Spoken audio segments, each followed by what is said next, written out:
wonderful day. Yesterday. How many of you got to play outside? When I mean play, it could be work involved in it. Okay. To me, sometimes work is played. I did something yesterday you'll never see me do very often. I rode a bush hog most of the day, cleaning up some property. You won't see me do that too often. I don't even own a tractor. But it was a great and wonderful day. Been a great and wonderful week, hasn't it? The rain has subsided. The sun is shining. Things are great and things are wonderful. Welcome to Bible class. If you haven't been here, normally in the adult auditorium class here, I'm not the Bible class teacher. Brandon Greaves, our preacher, typically handles this class. But as you know, as you saw the mass exodus, the migration, we had several to go next door for the marriage class. Wonderful theme, excellent theme, needed theme. Last week's gospel meeting had to deal with the home, marriage being a major topic, portion of that. And we were richly engaged and blessed with that lesson last week from Brother Barry Grider. I've known Barry for some time, and he did an excellent job, excellent job. Some of the things that we will discuss this morning, you may have actually heard of one or two things last week during his lessons that we may touch on, not accidentally, we may purposefully touch on this morning. Matter of fact, if you listen closely, you may, and of course, all of you weren't there, but the verse that we'll be covering, you will have heard a couple of times here lately, especially during our gospel meeting, and actually, you will have heard it, some of you would have heard it quoted, I believe, a couple of weeks ago. But if you would, go ahead and open your Bibles. Go ahead and open your Bibles to, let's see.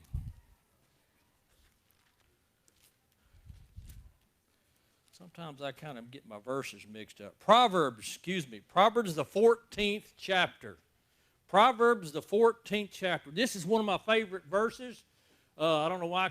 Sometimes I just get in a hurry and I kind of get my verses and chapters and all mixed up. Proverbs chapter 14 and in verse 34. Proverbs 14:34. This is going to be the primary topic of our discussion this morning. It is a Bible class, okay? And so if you have a thought or a question, I might not be able to answer that question. If you have a thought, question, or concern, please feel free to let it be known, and let's discuss it if we can. Okay? Proverbs 14, verses 34. It's underlined and highlighted in my Bible. I've got notes under it and even a star beside it and all that kind of stuff. It's really well highlighted in my Bible. Been that way for a long time. Righteousness exalteth a nation, but sin is a reproach to any people.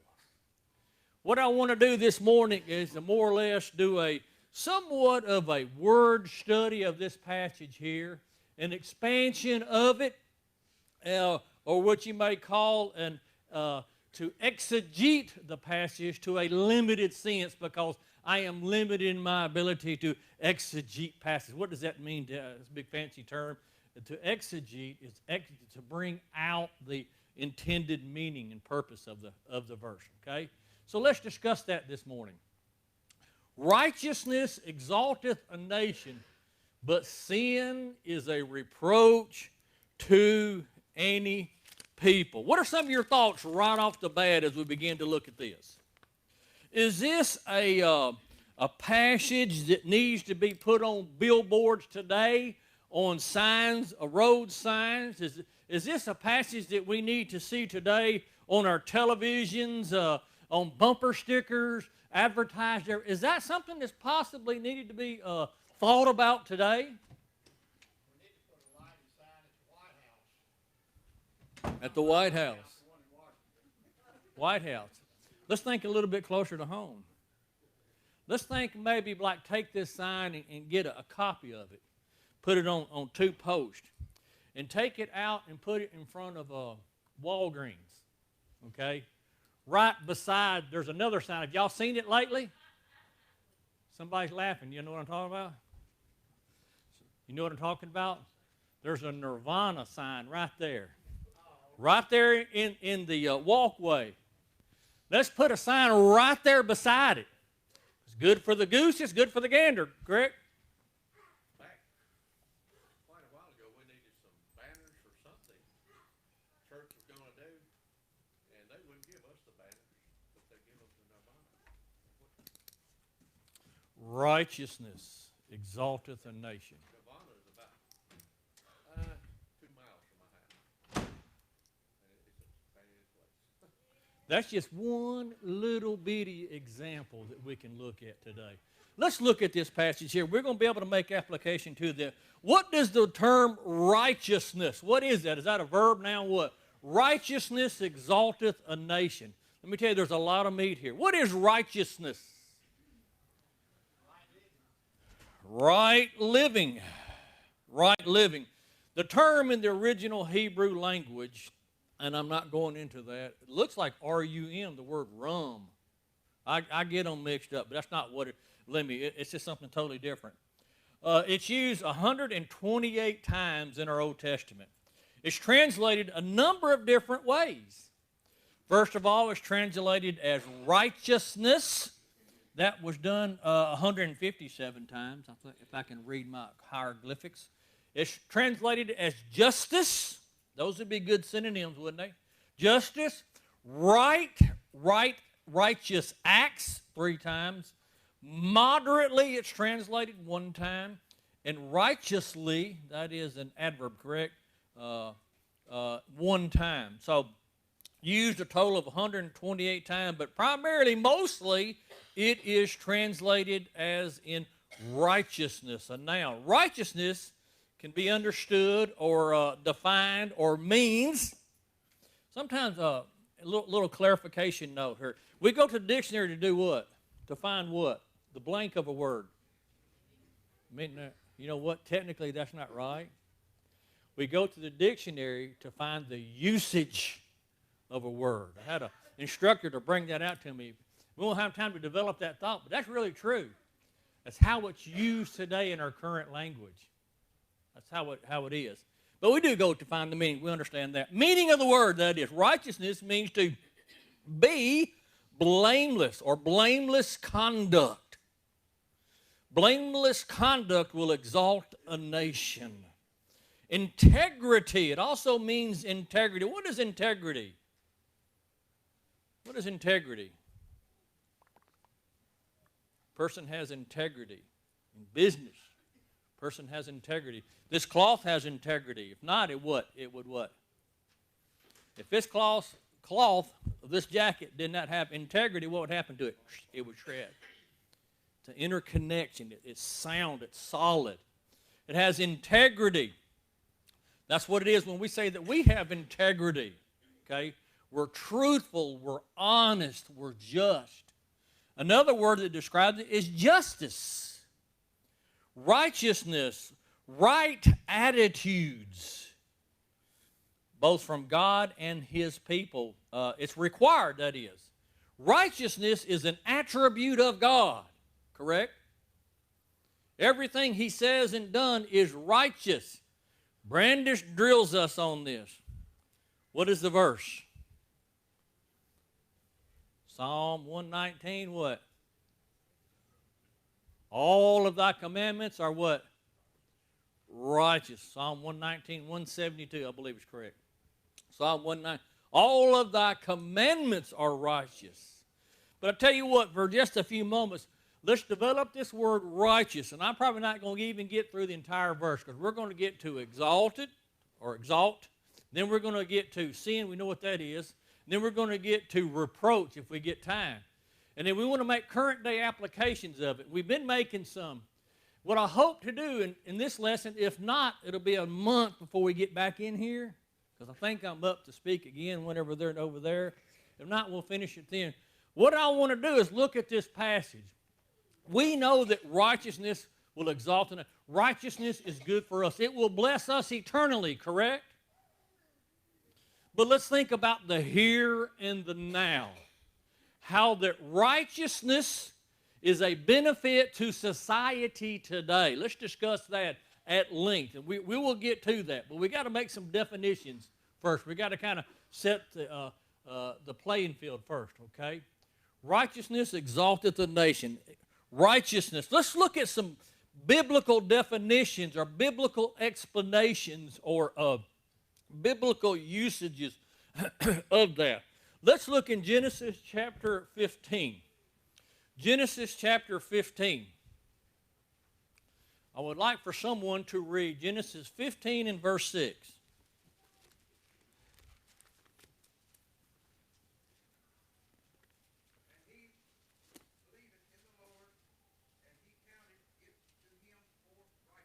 Okay. Who's speaking? I mean, who was it referring to? And he, who was that? Who's the he here? The first he. Abraham did what? He believed God. And it was what? Counted as what? Righteousness by whom? By God. So believing, and we know that's a very broad term. Not just having to, believe, the devils believe and tremble. It's much, much greater than that. He obeyed, actually. We're going to flesh that out in a moment. He believed. Belief is righteousness. Believing God will exalt a nation, correct? Absolutely. Scream it from the mountaintops. Post it on boards. Post it on billboards. Put it on bumper stickers. Okay? Let's go a little bit further. Let's look at Deuteronomy chapter 6. Deuteronomy chapter 6 and in verse 25. Someone read that for me. Deuteronomy 6 and verse 25. And it shall be our righteousness if we observe to do all these commandments before the Lord our God as he hath commanded us. So, what is another definition of righteousness right here? Doing what? Obeying his commandments. Obeying God's commandments is equated to, is the meaning, is a description of, is a definition of righteousness. So, obeying the commandments of God exalteth a nation. Are you making applications in your minds about our current nation? Righteousness exalteth a nation. Belief in God, obedience to God's will, his law, and his commandments exalts a nation. Before I even say more on that, let's go and look at that word exalts. What does it mean to exalt? That's the question. What does it mean to exalt? To do what now? To set above, to lift up. Is that what somebody said? To raise. To raise in status. Here's a question, this is a little side note, you may think it's funny.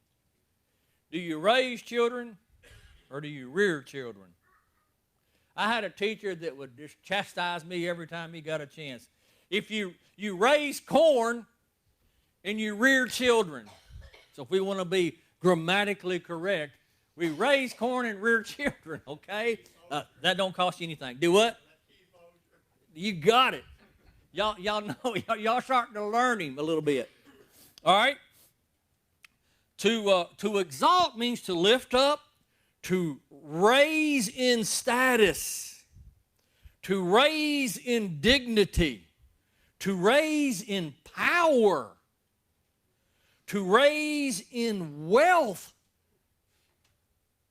and more, and so on, forth, and so on. To praise, to glorify, to extol. So, believing God, obeying his commandments, will raise a nation in power. Did it not our nation at one time? Did it not? Belief in God and obedience to his commandment raised this nation to be a world superpower. There's empirical evidence right there to the Scriptures, proving the Scriptures.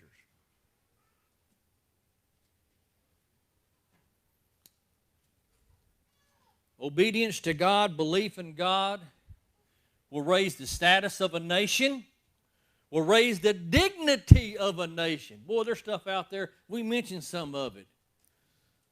Them signs out there, that's undignified, what the content, the references are to. Things that happen in our nation, things that we see on TV, the behavior that we see today is undignified. I got to stop for a minute. Okay? Got to completely stop. I'm sorry that I'm going to stop. I'm going to get back on board real quick. Completely different thought here. Completely different something or another. I forgot to mention. Alvin Doggett won the Mercy Award for the hospital this year. Alvin Doggett. I can't think of a better person. It was a shock to him. Alvin Doggett won the Mercy Award for the hospital. A great award. The Mercy Award. That's actually named after one of the CEOs of Life Point Corporate that died in an airplane crash many, many years ago. But anyway, it's a very great honor to see one of our own honored and exalted, even in our works, okay? And I appreciate Alvin. I get to work with him. Makes life a lot easier. Makes my job a whole lot easier. We need more people like that. We need more people like Alvin in every workplace across the board. Okay. Alvin, don't let the head get too big. I know Alvin, that won't bite. It embarrassed him. I just embarrassed him. I'll probably hear it tomorrow. All right. Anyway, I got some good guys. Artist Keaton, y'all know him too. Righteousness, okay, belief in God, obedience to God will raise a nation in prosperity, in status, in dignity, in power, and in wealth. Will it not? In wealth. In wealth. Now, I want us to look at some of the benefits in our current time, that is, to our own nation, to the world too, altogether. We know that righteousness, believing in God and obeying God, one and the same, basically, one and the same, will have eternal consequences, correct? Eternal benefit, will it not? But as I said, let's talk about the here and the now. Okay, we've alluded to it a little bit. We've alluded to it. What are some of the ways that righteousness, obedience to God, belief in God, faithfulness to God, how does it benefit modern day society? How is it? Give me some answers. This is a Bible class. What are some of the ways it benefits us today? It's not a trick question. What are some of the ways that obedience to God, faithfulness to God, benefits us today as a country, as a nation, even our own world? What are some of the benefits we have? I've alluded to several of them.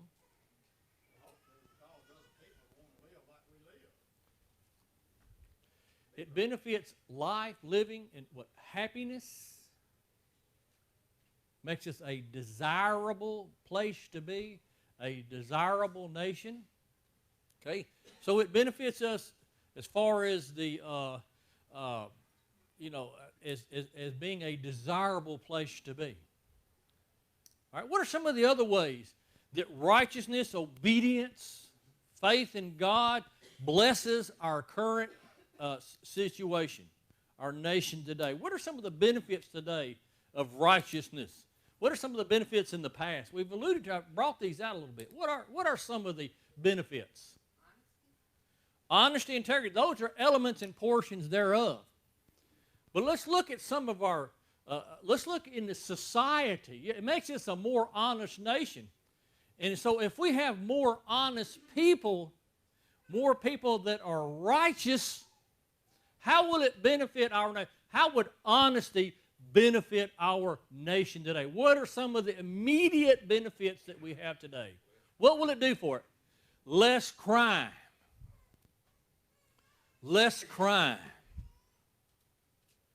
So how would that, of course, that's a great benefit to everyone. Less crime impacts what? Other areas.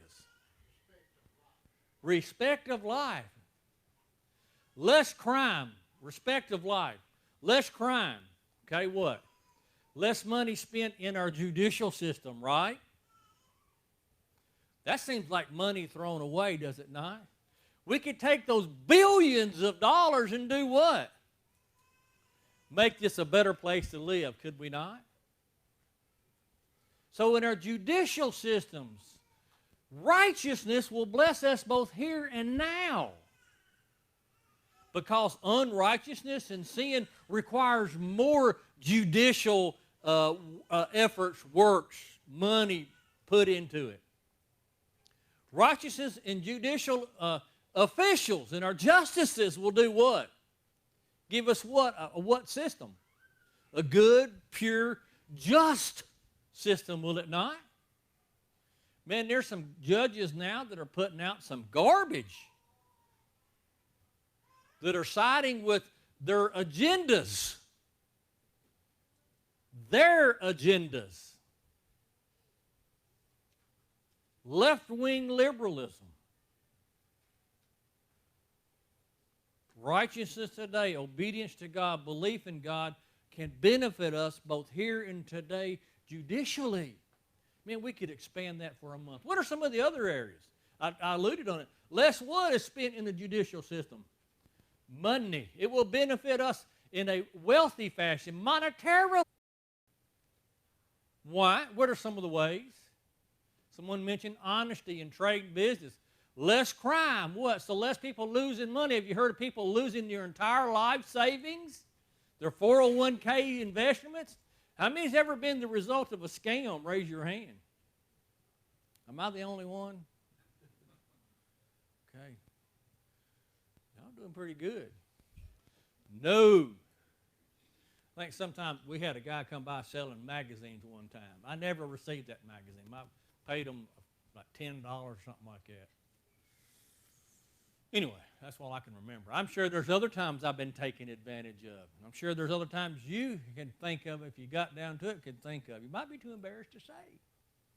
Okay? Anyway, we will be blessed monetarily. Less money is spent, our finances will grow. Our wealth will grow. Look at it. Look at the example of our nation. That's both here now. Can we look at another nation? Let's look at another nation, a nation of antiquity. Let's look at the nation of Israel. Israel. A nation that was God's chosen children, God's chosen people. God gave them a strict set of laws. What did they do? When they obeyed those laws, when they believed God and they responded in faith, God did what to them? He blessed them. They became a very powerful nation. Very, very powerful. Oh, let me tell you, the Jews today, they long for those days. They long for those days when Israel was a world power. But was it always that way for Israel? Let's go to the second half of this verse, kind of like a antithesis. But sin, we talked about righteousness on this side of the scale. Now we got sin, the complete opposite. What is sin? A transgression of God's law. Very simple. Peter tells us that. God's law, obeying God's law, and then not obeying God's law, not believing God, being disobedient to His. That's simple. But now notice the difference. Does it say that sin is a reproach? We'll talk about what the word reproach is. Does he say to a nation? Oh, he gets it down to even a nation is made of many, many people, is it not? Many types of people. And I hate to use this term. We're a multicultural nation. We hear that we want to be a multicultural nation. You know, we've got different ethnicities, yes, okay? But let me tell you, multiculturalism that we're seeing preached today from our universities is not the multiculturalism that we really want. It's not. That's division. What does it say on our money? What's the Latin? From many, what? One. From many, one. Not from many to many, from many to one. That's what made our nation so great. If you come in here from some out foreign country and all that stuff, you get your citizen, you're a what?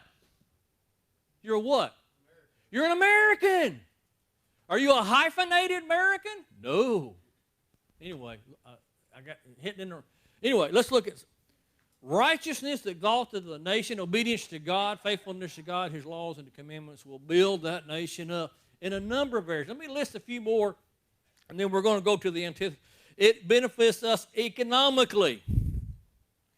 Both our internal financial security is held. We have internal financial security. We have global strength.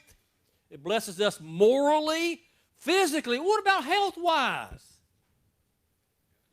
What about health-wise?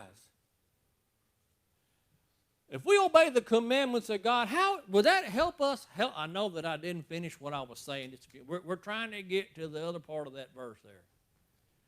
What about health-wise? Our health care system. Righteousness, obedience to God, belief in God will exalt our nation as far as its health is concerned. How is that so? Prove it. All of the things that contribute to an immoral lifestyle that degrade the physical body will be stamped out, eliminated, or at least highly reduced. Disease may still be with us, but a whole lot of it won't be. Think about it even further. The health care system in our country today, from whence did it come? Think of the names, except for one up here, it's named after a family name. But think of the hospitals across our country, the big boys. I was born in Methodist Central in Memphis, Tennessee. Down there used to be that Memphis was the medical center of the Mid-South. It's kind of lost its position to Nashville with others. But you had the Methodist Hospital in Memphis. You had, and of course now it's branched out all over that area. You had the Baptist Hospital. All right. Just hold on with me. Hold on to that thought there. What's one of our biggest, most benefits that we have to the north of us? Way up there in Nashville. What is it? St. Thomas. What am I getting at? These organizations were created by what? Worldly organizations? Huh? They were religious organizations. Folks didn't quite get it right and don't get it right today. But our health care in the United States was very much founded on that basis. They were goodwill. They were right. Those were individuals attempting to do that which was right, do righteousness, that which is good, that which is given to integrity. It has blessed our nation through these organizations. And now it's what? One pay provider, right? Who's responsible now for our health? Or who are they wanting to be responsible for our health today? The government. Anyway, you can't separate these thoughts or these ideas. Faith in God has blessed us tremendously in our country, especially and even so in the healthcare industry, in our health today. Somebody mentioned a while ago about a good place to this. Peacefulness is one of the benefits. Current day, we're not, we don't have to, there's not been any war on our souls since what? The Revolutionary War. Okay? Our legal system. Our legal system can benefit. I've got some others here. Our political system. Woo-hoo! Somebody says, what? Somebody shakes their head. Righteousness would be greatly benefited through what? Obedience to God. Our political system would be. Our government would be. Would be a great nation in every sense. continue to be a great nation in every sense. But the further and further away that our nation gets from God, it's what? It becomes into chaos. Have you ever studied the book of Judges? Go to the last chapter of the book of Judges. Judges 21, and I forget the verse, 25. Someone read that. Judges 21, 25. We're going to get to the rest of this verse maybe next month. Judges 21, 25. Someone read that for me.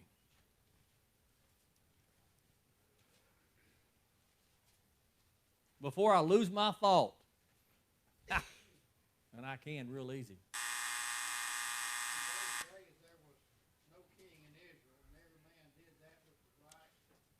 In those days, there was no king in Israel. Never man did that which was right in the eyes of God, in his own eyes. You ever read the book of Judges? From chapter 17 on to 21, there's nothing but chaos and confusion and disarray and ungodliness. In that day, there was no king in Israel. And the writer got it right. No king. Who's our king today? Christ. In that day, what type of government was it? What type of government was on hand at the time of the book of Judges? It was a theocracy. Very quickly it turned into a what? Monarchy. But under the theocracy, who was the king or should have been the king? God. And he used the judges to rule, right?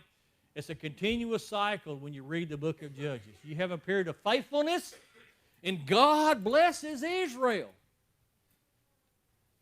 And then they become complacent. They enjoy those blessings.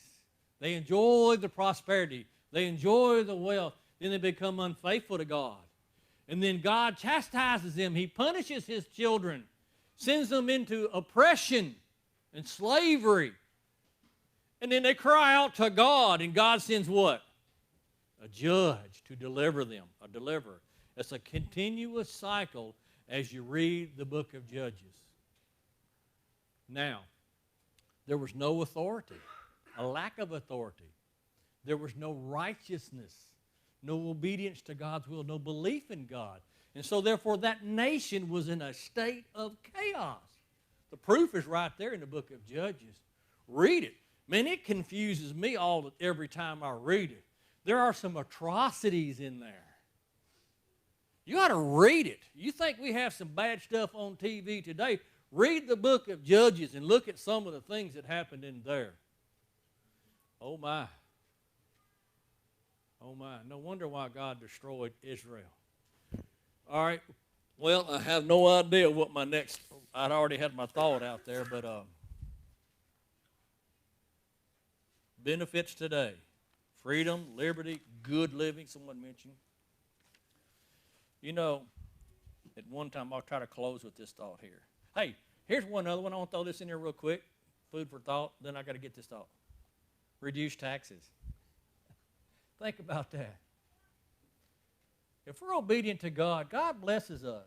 We spend less money on crime, right? Less money in the judicial system. Less money on poor government. And more money in the right way. Less taxes. Honesty, integrity in the tax system. We need to pay our taxes, folks. We need that infrastructure, but on a limited basis. Here's the benefits today. Freedom, liberty, good living. Do you remember the time? And some of you may still do it, and some I know that many of you, when you could leave your screen door unlocked. Do you remember that? How many lock their front doors now? Not many of you raised your hand. We have to lock our doors. We all raising our hands. Most of us do. Yes, ma'am. I do too. I'm right down there by the interstate. Ain't no telling what could come off that interstate. We be prepared. Okay. All righty. Any questions, comments? Listen, I know that we probably went in 15 different directions, but we may kind of finish out some of these thoughts. I do appreciate your kind attention. Thank you.